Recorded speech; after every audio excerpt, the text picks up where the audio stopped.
Lions TV, how are you? Good evening. This is your third and final instalment of the Den Daily. I wasn't planning on there being a part 3 today. I was waiting till the club announced Daniel Ballard, hopefully tomorrow, to put that video out. And I've been struck by surprise, laying in bed, as you can see. Bosh, ready to go asleep, watching a bit of Under the Cosh. And Richard Cowley from London News Online breaks the news that Abdul Abdulmalik is on trial at Portsmouth. Very, very strange decision for me. Abdulmalik is very well thought of at Millwall, very well known, even if you don't follow the under-23s avidly like I do. Most of you know Abdulmalik, as I said, very highly rated, been watched by Chelsea, Arsenal, all the big guns apparently, always in and around the England youth setup.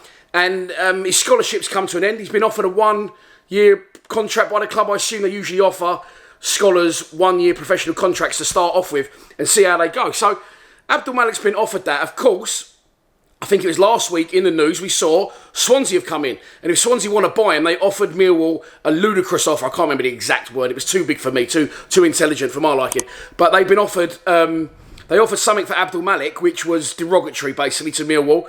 But Millwall are... It's players under a certain age, even if you're out of contract. Usually, of course, if you're a senior player, you leave a club, then you just leave the club. That's the Bosman rule, and it's been around for years now. But if a player is under a certain age, the club that takes him, or club that whatever, has to pay compensation. And Millwall will be due heavy compensation. Now, the contract offer to Abdulmalik still stands.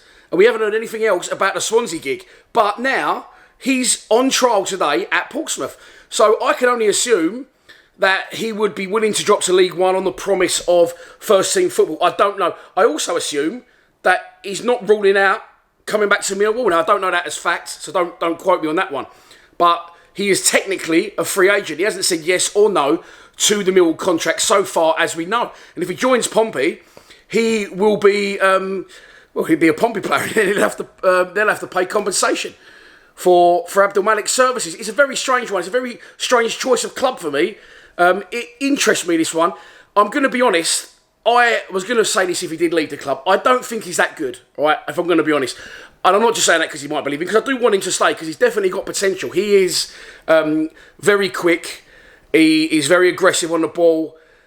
He's got great movement off the ball as well, by the way. But his final ball and his decision-making isn't the best. I actually think there's players there, Nana Boateng, there you go, I've said it, is better than him. And will progress better than he will in the long run. So, yeah, very, very Sean, by the way, Sean O'Brien, you can add to that list as well. Yeah, very strange one.